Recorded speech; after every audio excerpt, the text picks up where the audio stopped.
Why do some nations thrive while others decline? Why do some societies produce order, prosperity, innovation, and stability, while others struggle with corruption, dysfunction, conflict, and poverty?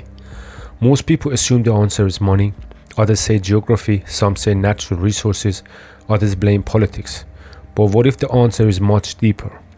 What if the real difference is not found in the hardware of a nation, but it is the software running inside the minds of its people?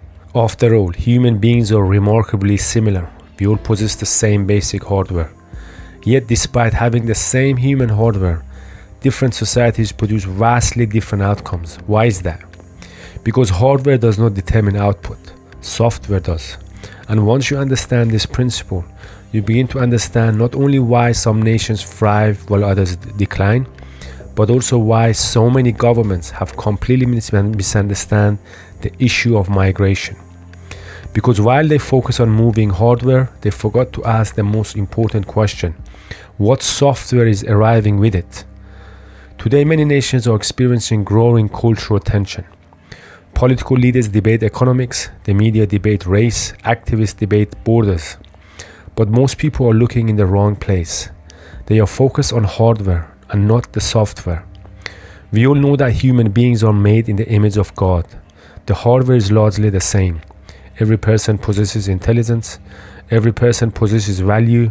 Every person possesses potential. The problem is not the hardware.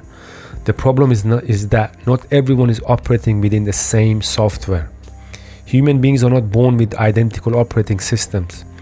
People inherit beliefs, values, customs, tradition, moral frameworks, ways of thinking, ways of interpreting reality. These becomes a software installed within the mind. And software determines behavior. Behavior determines culture. Culture determines outcomes.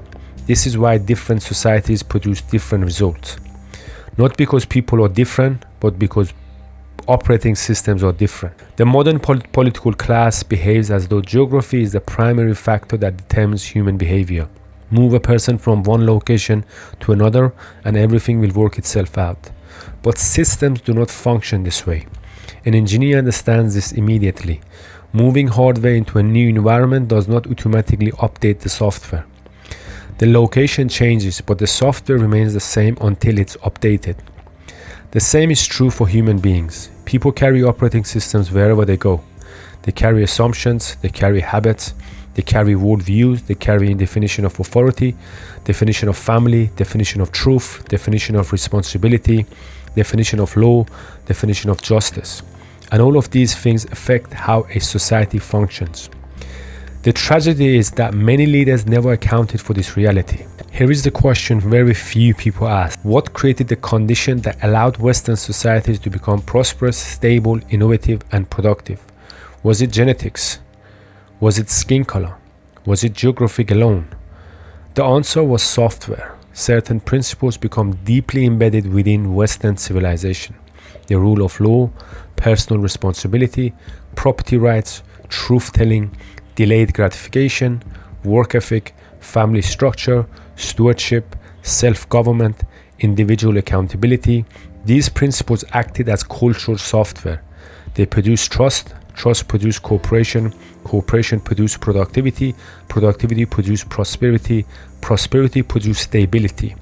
The outputs were not random. They were the results of software.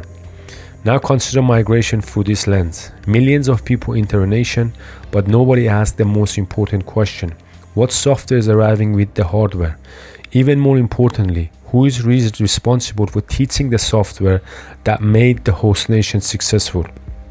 The answer should have been obvious. Government administrators, national leadership, educational institutions, community structure, comprehensive integration process, but in many cases this never happened. People were brought in, paperwork were completed, housing was arranged, benefits were distributed, but software installation was neglected. Nobody explained the operating principles that allowed the system to function. And when problems emerged, politicians appeared shocked. But the outcome was entirely predictable. Any competent manager could have seen it coming. But there is even a deeper malfunction. Many politicians could not teach the software because they no longer understood it themselves. Think about that. You cannot transfer what you do not possess. You cannot teach what you do not understand. You cannot preserve a culture whose foundation you have forgotten and neglected. Many leaders inherited the functioning system but never understood why those systems function. They enjoyed the benefits, but they neglected the blueprint. Over time, they removed the very principles that created the success they were enjoying. Then they attempted to import large population into a system whose foundation were already deteriorating. This accelerated the malfunction. Migration did not create the problem. Migration exposed the problem. The software was already becoming corrupted. The arrivals of new population simply revealed weakness that already existed. Now we arrive at the deepest level of discussion. According to the manufacturer's documentation, mankind was designed to operate under a specific operating system. The creator did not simply create human hardware. He provided an operational instruction, a governing framework, a constitutional order, a design specification.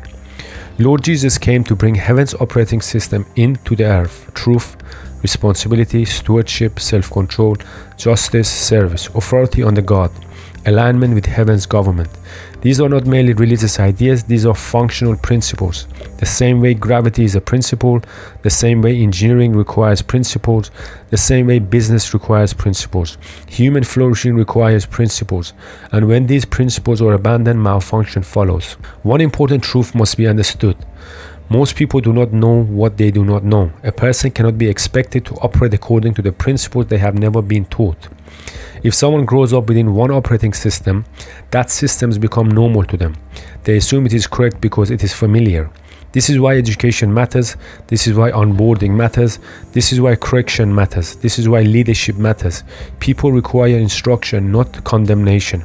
Instruction. People require truth, not confusion. People require alignment, not chaos. So what is the solution? The solution is not hatred. The solution is not division. The solution is not endless political arguments. The solution is restoration. Every successful nation requires a software maintenance. Every successful culture requires a software maintenance. Every successful civilization requires a software maintenance. People must be taught the principle that produces function. Citizens must be taught, leaders must be taught, new arrivals must be taught.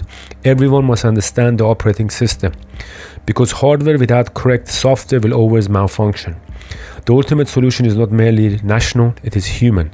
Human beings function best when aligned with the manufacturer's design, which is through the Lord Jesus Christ.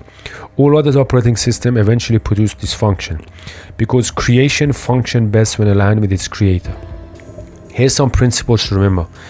Human hardware is largely the same. Software determines behavior. Behavior produces culture. Culture produces outcome.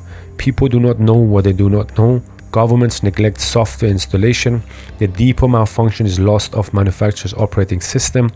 Restoration requires alignment with original design. Reflection. If software determines outcome, what operating system is guiding your life right now? And is it producing the result that manufacturers intended? If this video helps you understand the original function of life a little deeper, make sure to like the video so more people can discover these principles, and subscribe to join the journey of returning to original function.